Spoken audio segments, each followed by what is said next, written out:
if we were to take a survey of all 7 billion people and ask everyone, what is it that you want above all else in life? Most people would respond a better relationship, or an intimate relationship, or more money, or better health, or a nicer house, or a better job, or preferably no job at all, and, a family, friendship, etc. Or some people would ask for less tangible things, knowledge of God, or enlightenment.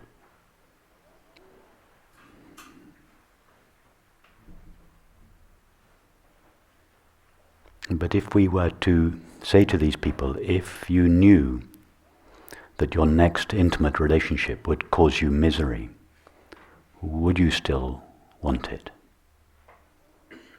If you knew that having more money would make you miserable, would you still desire it? If you knew that enlightenment would make you miserable, would you desire it? Everyone would, of course, say no.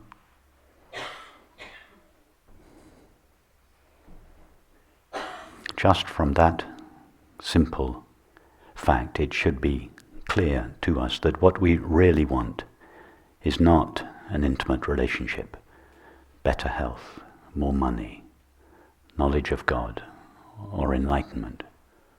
What we truly seek is the happiness we believe will be derived from them.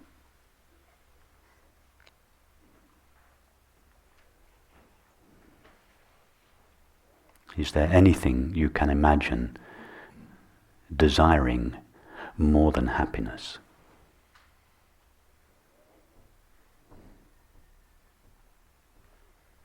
And if you can imagine anything, would you not desire that thing simply because it would make you happy?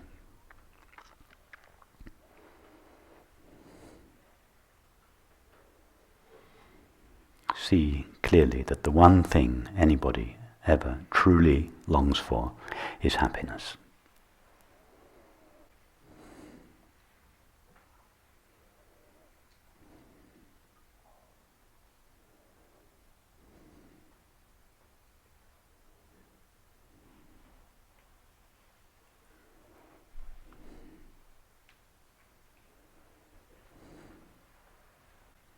Notice also that there have been many instances in our lives when we have been happy. And each of these instances of happiness was preceded by the acquisition of an object, a substance, an activity, a relationship.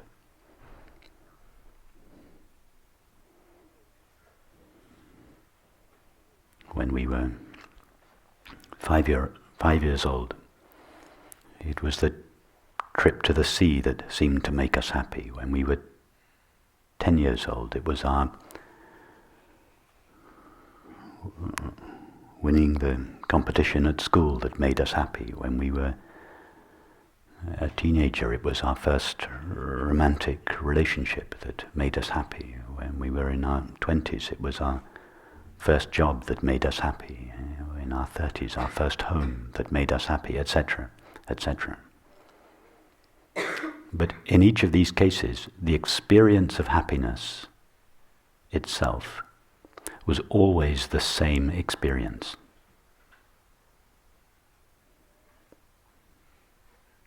The experience of happiness, age 10, when we won the competition at school, was exactly the same experience as the experience of happiness that we felt 20 years later when we bought our first home or got married or had our first child or whatever it was.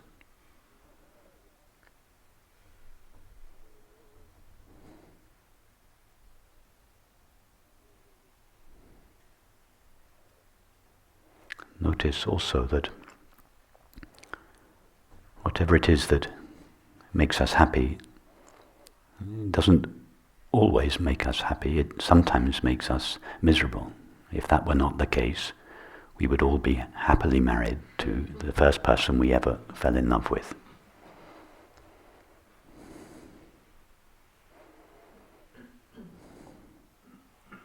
We all know that our particularly intimate relationship the same relationship can produce the greatest happiness and the greatest misery we have ever experienced.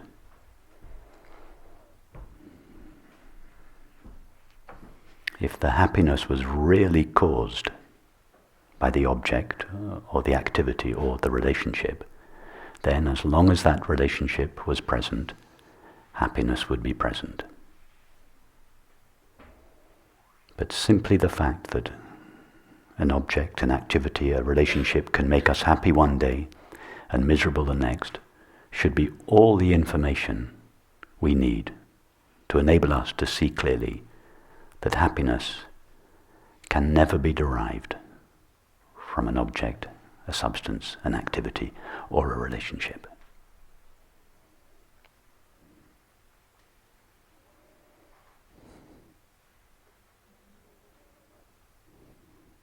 What is it that makes it seem as if objects, activities, relationships cause happiness? It is simply that we say yes to that object, activity, or relationship. If we say yes to it, we experience happiness. If we say no to it, we experience misery. The happiness has got absolutely nothing to do with the object, the activity, or the relationship. It has everything to do with what takes place in our mind and our heart.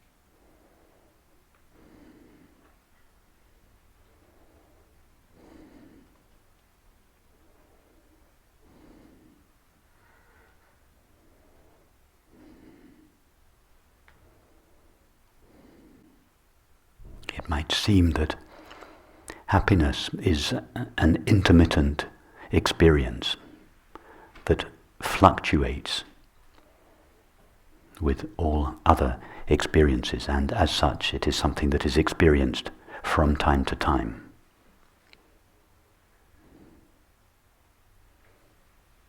That is like imagining that a little patch of blue sky that opens up in the cloud cover is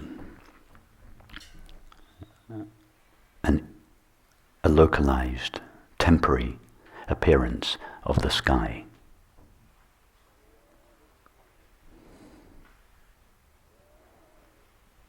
The patch of blue sky is not a local, temporary appearance of the sky. It is simply an opening in the clouds onto the ever-present reality of the sky. Happiness is like that. Every moment of happiness is a little window in our experience of the ever-present background of our essential being, whose nature is happiness itself.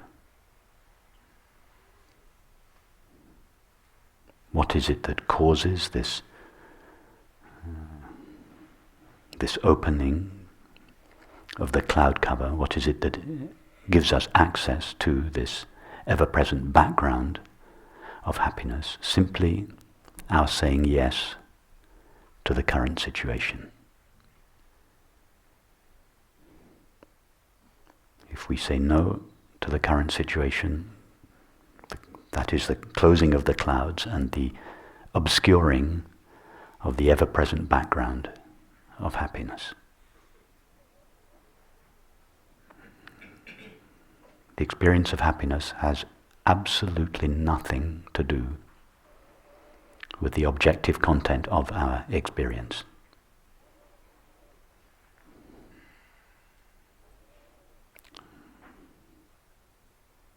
To invest one's desire for happiness in the objective content of experience is madness. It is a recipe for misery. If we believe that a person can make us happy one day, that person will, by definition, make us miserable the next.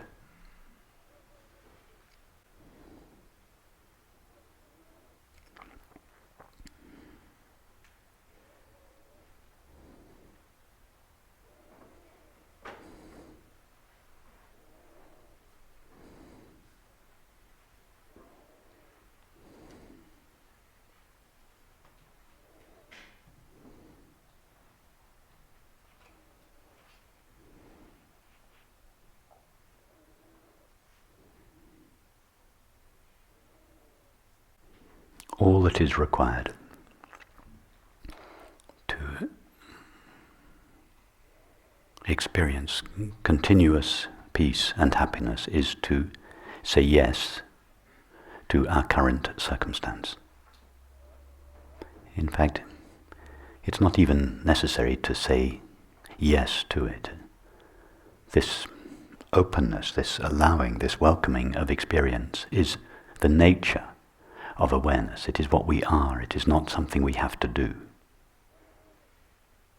We do not have to make an effort to say yes. The first words I ever heard Francis say were, meditation is a universal yes saying to everything.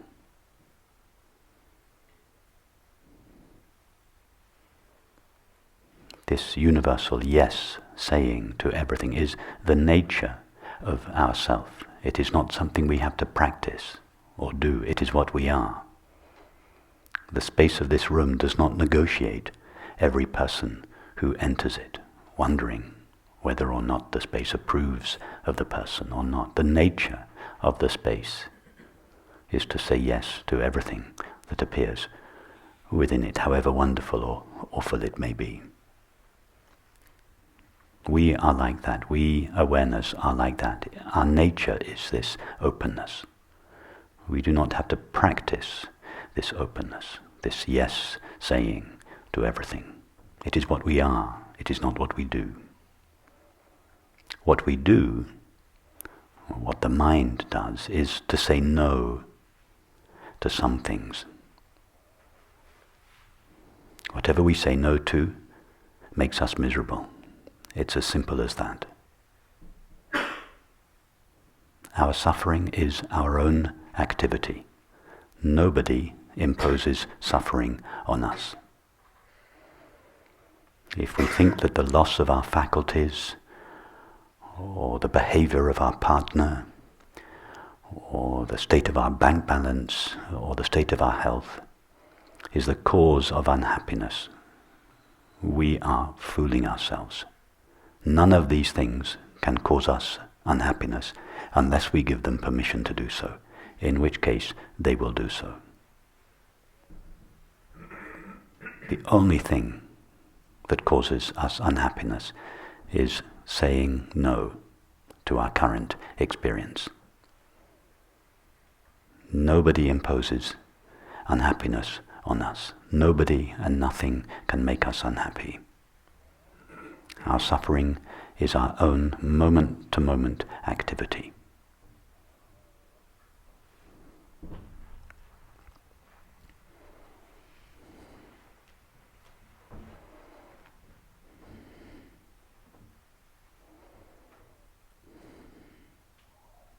It is a choice we make moment by moment.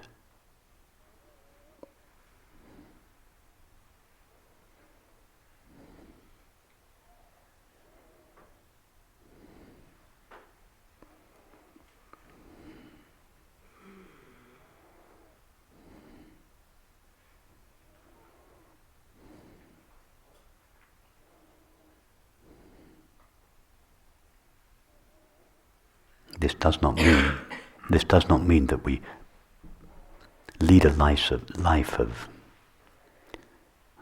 passive resignation.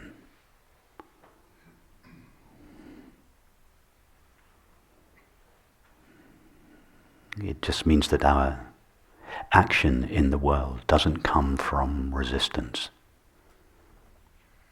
It comes from joy, it comes from enthusiasm.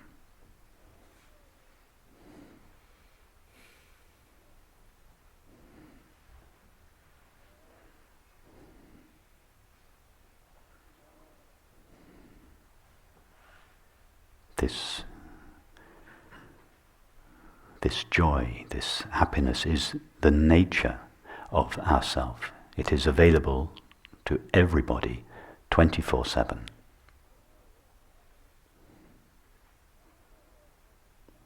Nothing can put happiness into us from the outside. Whenever we experience happiness, we always experience it within ourselves.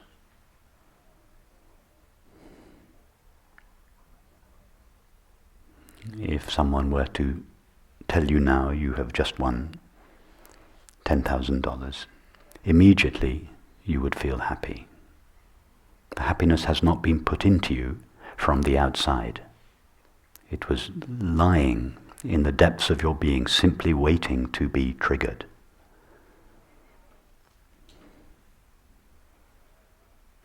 It was not even triggered by the fact of winning the lottery. It was triggered by your saying yes to that fact, your welcoming of that fact. Why not simply welcome whatever you are currently experiencing? The state of your health, the behavior of your partner, whatever it is. Right there, the same happiness that you would feel on winning the lottery would be unleashed in your experience.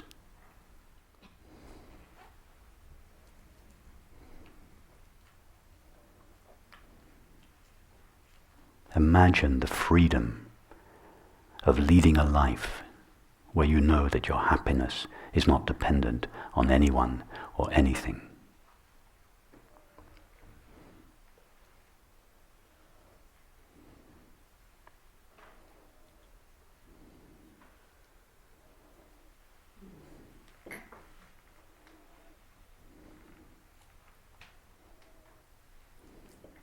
Anyone who is in an intimate relationship should turn to their partner later today and say, I love you, but I do not need you.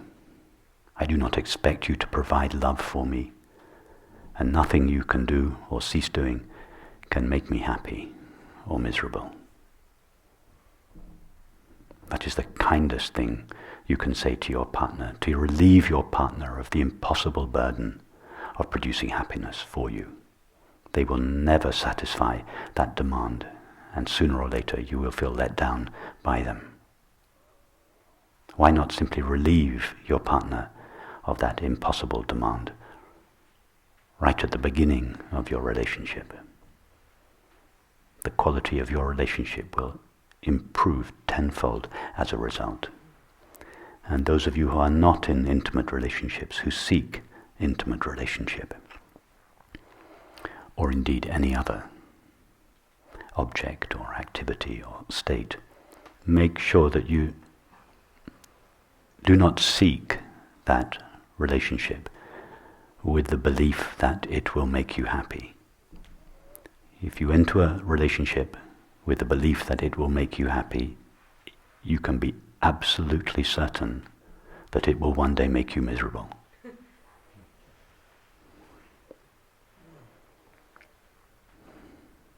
This is not a reason for not seeking intimate relationship. It is a reason for not seeking happiness in intimate relationship. Make sure your search for intimate relationship, or whatever other object or circumstances you search for, comes from your happiness and is not a means to it. And then, by all means, desire whatever you want. Whatever you want is then, it is the object, the activity or the relationship through which you express your happiness, you share your happiness, you celebrate your happiness. So this is not a path of renunciation. It has nothing to do with curtailing our desires. Desire whatever you want, but make sure your desire comes from happiness and does not go towards it.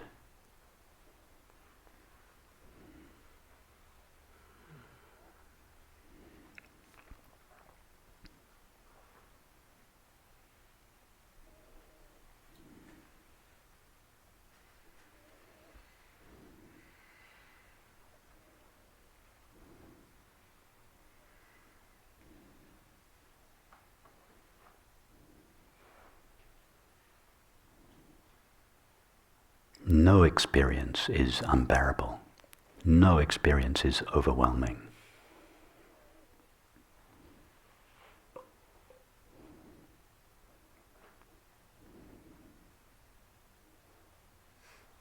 What is unbearable is our resistance to experience.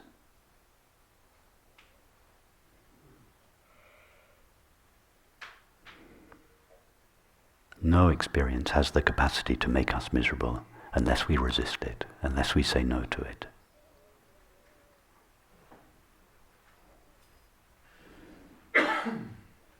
Can you taste the freedom that is available to you, that is available to us if we simply stop resisting, stop demanding that experience appear in a way that is consistent with our expectations? If we demand that happiness, if we demand that experience always appears in a way that is consistent with our expectations, we are going to be disappointed most of the time.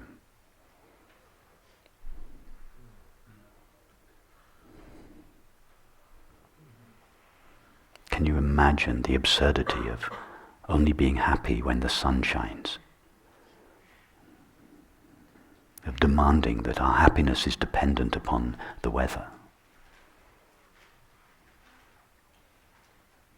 Well, what are you going to change, the weather or your resistance to it? To change our resistance to it takes a moment, less than a moment.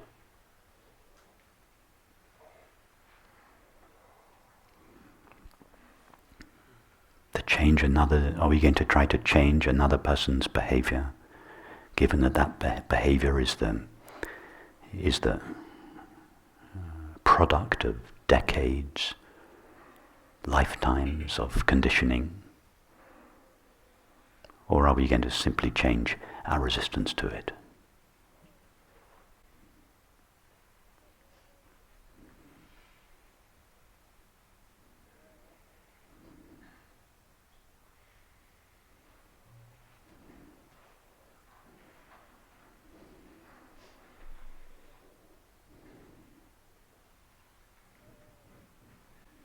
Once it is clear to us that our peace and our happiness is not dependent on objective circumstances, a great ocean of freedom opens up in us. We feel that we touch all experience intimately, but no experience touches us in the sense of harming us or hurting us.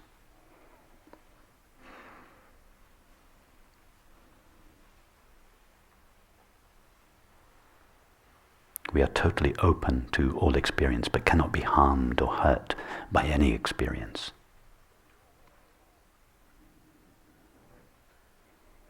Therefore, there is no need to defend against anyone or anything.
Give your attention now, give your attention now to the worst element of your current life, whatever it is in your current life that you consider to be the worst, the most unpleasant, the most unbearable part of it. Whether it's something to do with your health, your relationship, your finances, your whatever it is, allow that to come to your attention.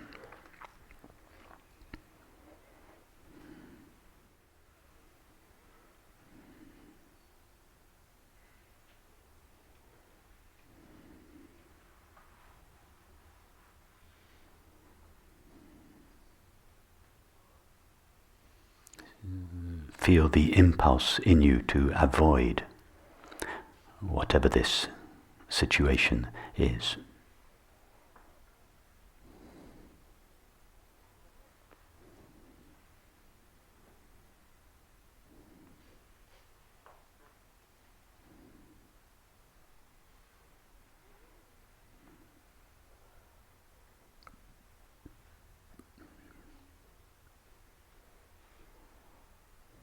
Ask yourself the question, is this situation really unbearable?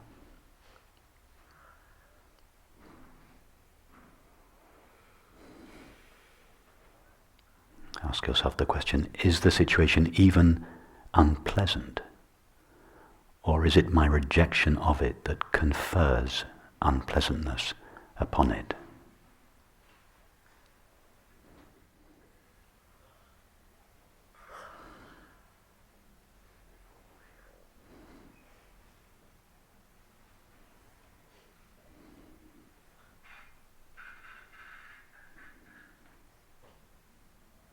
See that it is our resistance to the situation, not the situation itself, that is unpleasant. Our resistance is something that we are doing.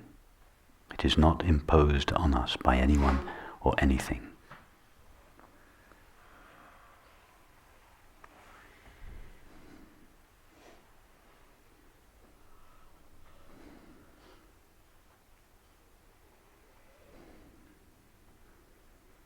Now just say to yourself, face this situation that was once so unbearable or even unpleasant. Look at the situation, whether it be a situation, a person, whatever it is, and just say to it, I totally accept you. You cannot affect me in any way.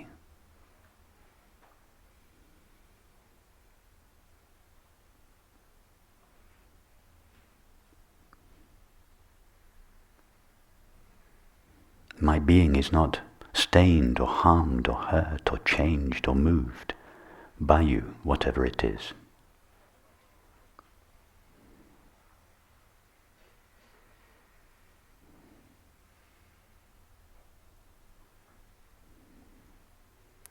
Feel the independence of your own being. That your own being needs nothing from the person or the situation.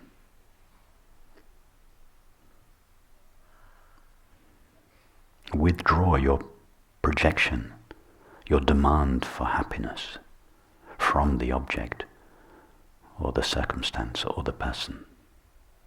Liberate them from the demand to make you happy. Take responsibility for your own happiness.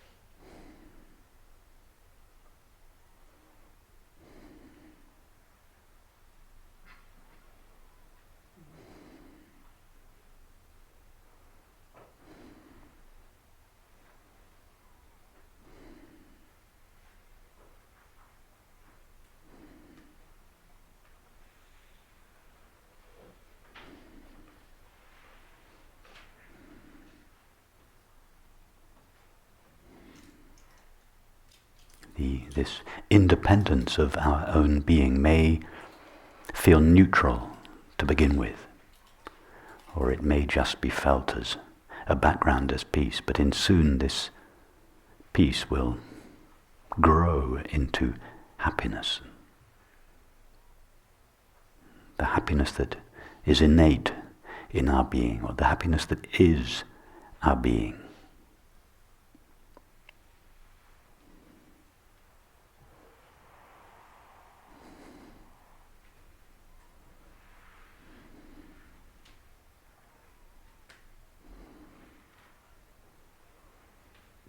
When Joseph Campbell said, "Follow your bliss," he didn't mean seek your bliss in one object and then the next object and then the next object and then the next object. He meant find this bliss, this happiness within yourself and stay with it.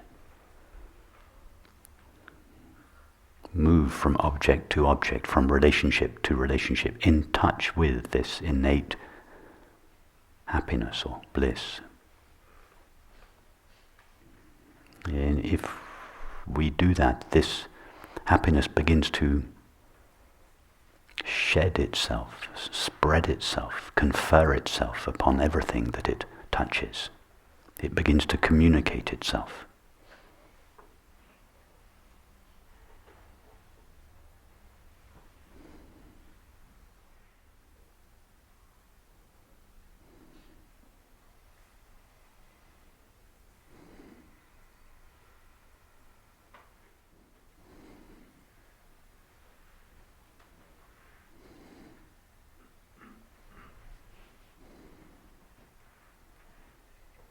Don't turn this into a practice. Don't struggle with your mind to say yes to something that your mind really wants to say no to. This openness to experience comes from behind the mind. It is the nature of awareness, the nature of yourself, to be open to all experience. The fact that your current experience is already happening to you means that you, awareness, are already open to it. It is too late to resist it.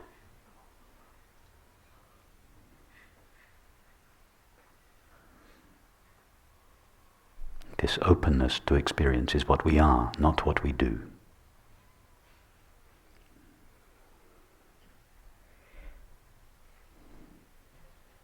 This resistance to experience is what we do, not what we are.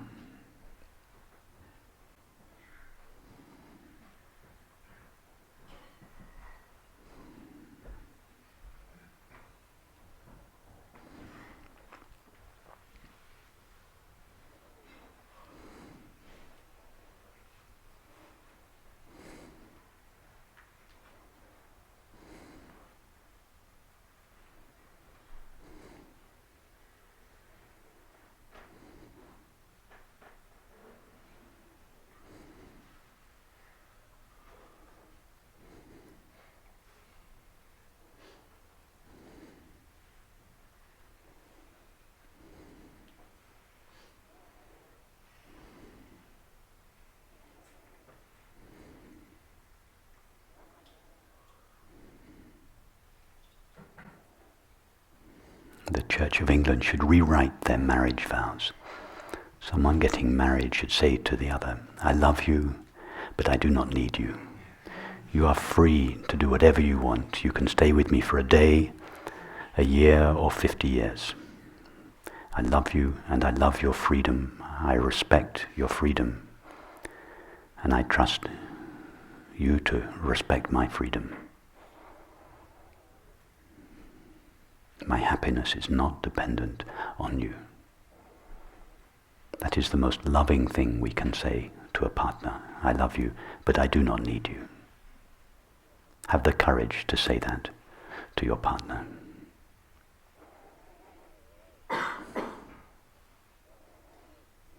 And for those of you not yet in a relationship, or not, I don't mean not yet, for those of you that I don't mean to imply that relationships are the ultimate destiny of all people, sorry.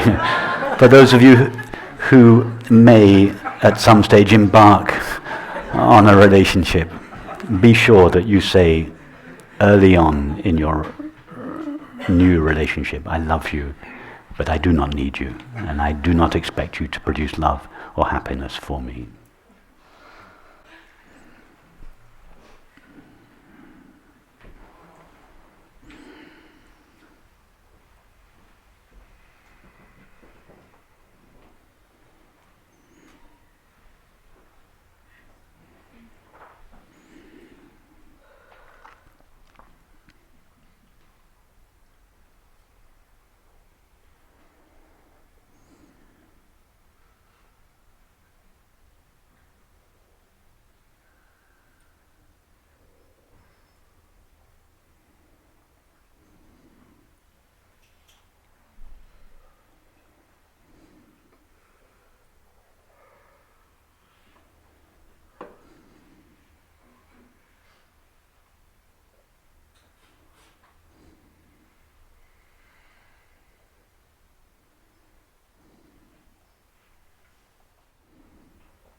Please don't misunderstand me. I do not mean to imply that we should condone behavior in a partner, a friend, a colleague, a neighbor, a stranger, that does not come from love or understanding. It is legitimate to do so.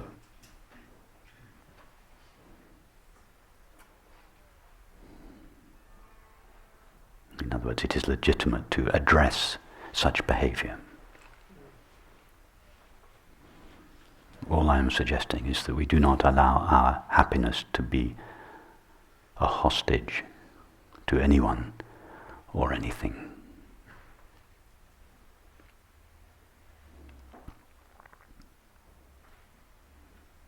Our innate happiness is prior to experience.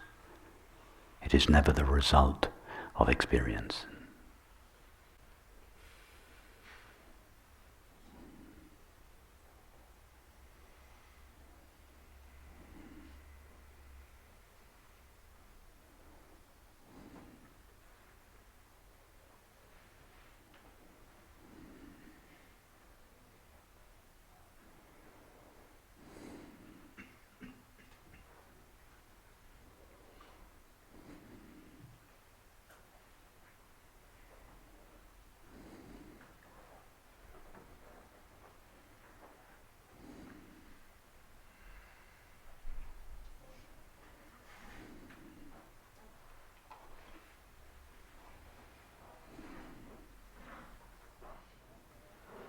This is what William Blake meant when he said, "He who binds himself to a joy does the winged life destroy."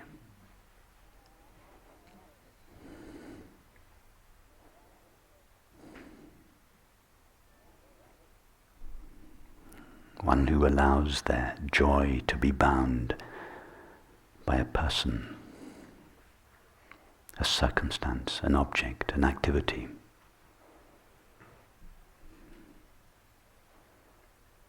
Does the winged life destroy this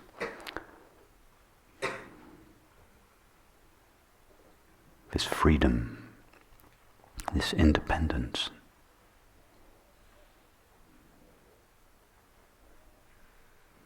This unconditional joy that is available to everyone at all times, under all circumstances.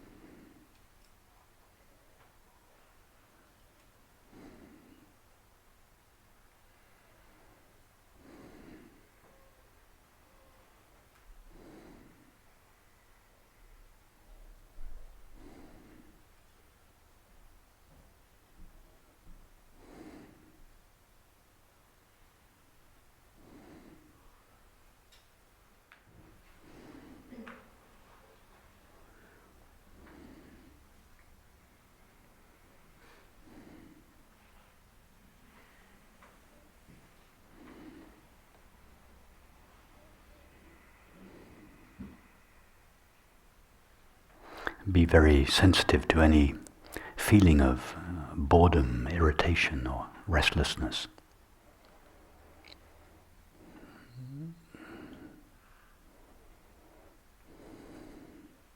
These are much subtler forms of resistance to the current experience. They may not be a big issue such as our failing health or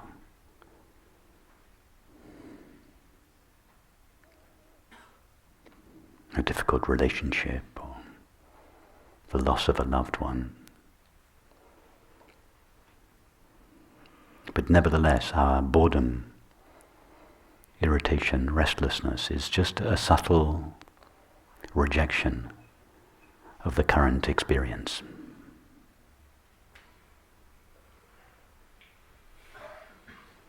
If only things were slightly different, I would be happy.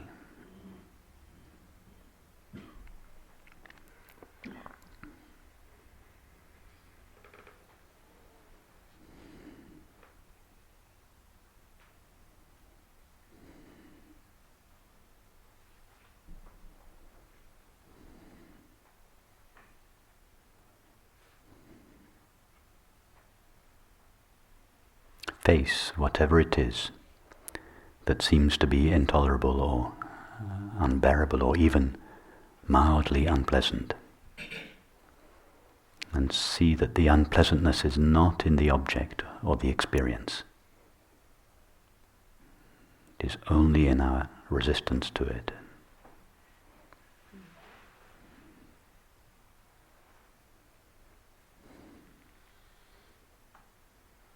That resistance is our suffering. That's all our suffering consists of.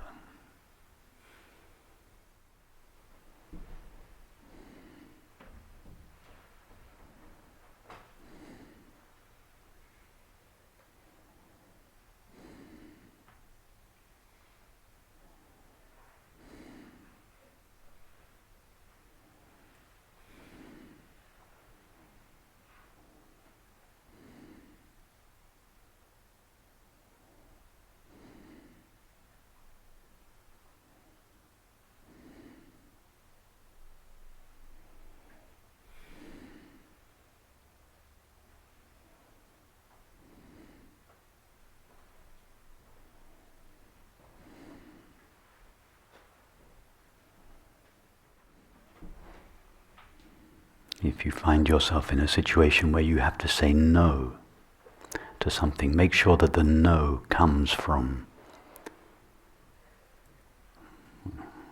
love and justice and intelligence. That the no, make sure the no doesn't arise on behalf of a person who feels hurt or disrespected or diminished.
We often hear the phrase, the search for enlightenment.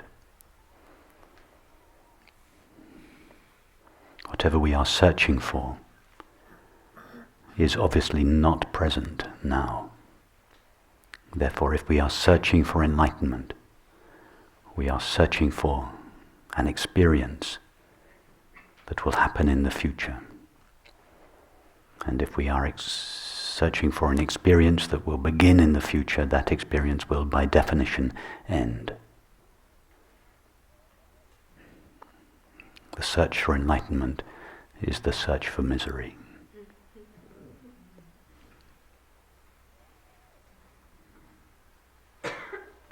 We are searching for enlightenment. We are not searching for enlightenment. We are searching for a state. And even if we get that state, it will sooner or later leave us. And we will be more miserable than we were before we got it.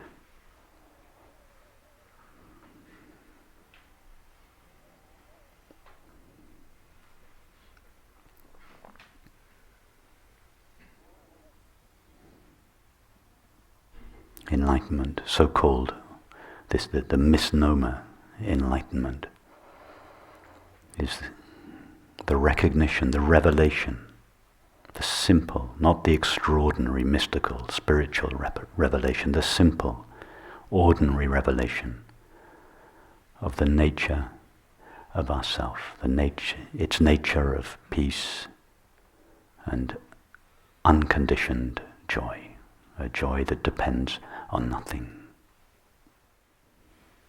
It doesn't depend on an object, a relationship, a teaching, a teacher, a tradition. It is independent, unconditioned. It is the nature of ourself.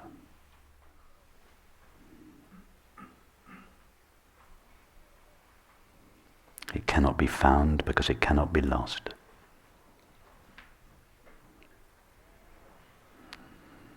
It can be concealed and revealed.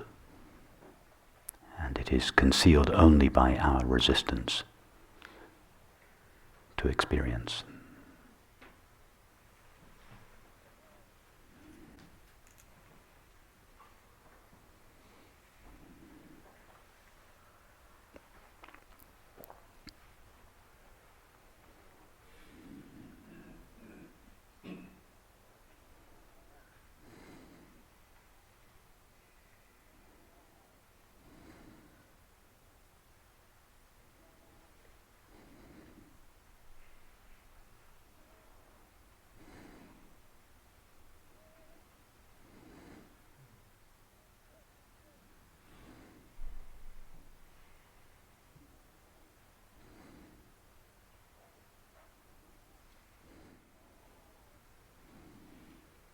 The patch of blue sky is not an object that appears in the clouds from time to time. The clouds appear against the background of blue sky from time to time. Happiness is not a feeling that appears in experience from time to time. It is the background against which all experiences appear from time to time.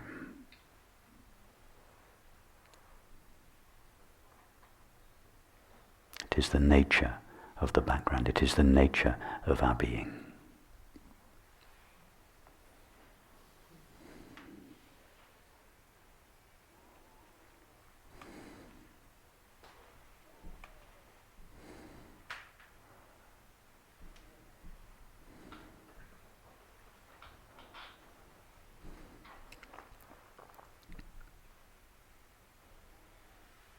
This is what this beautiful, succinct phrase in the Vedantic tradition means: Sat, Chit, Ananda. The knowing of being is happiness itself. The knowing of our own being as it is, its knowing of itself, is happiness.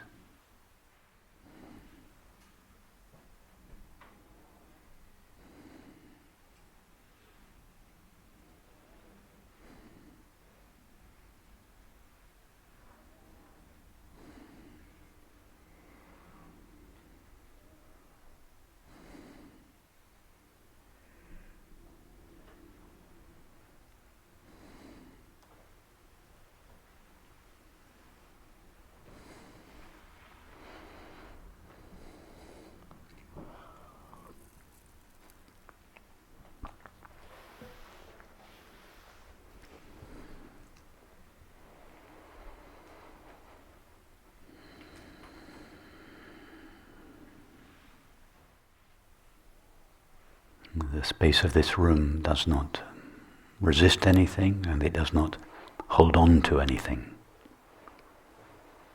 And be like that space.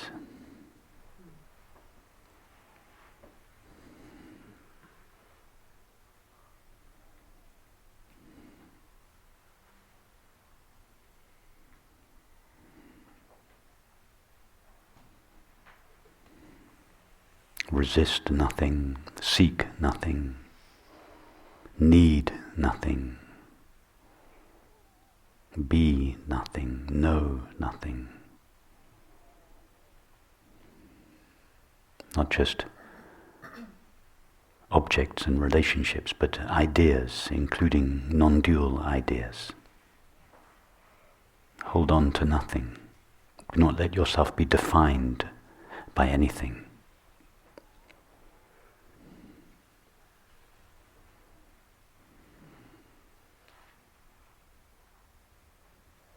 When everything that we can let go of is let go of, then that for which we long above all else shines by itself.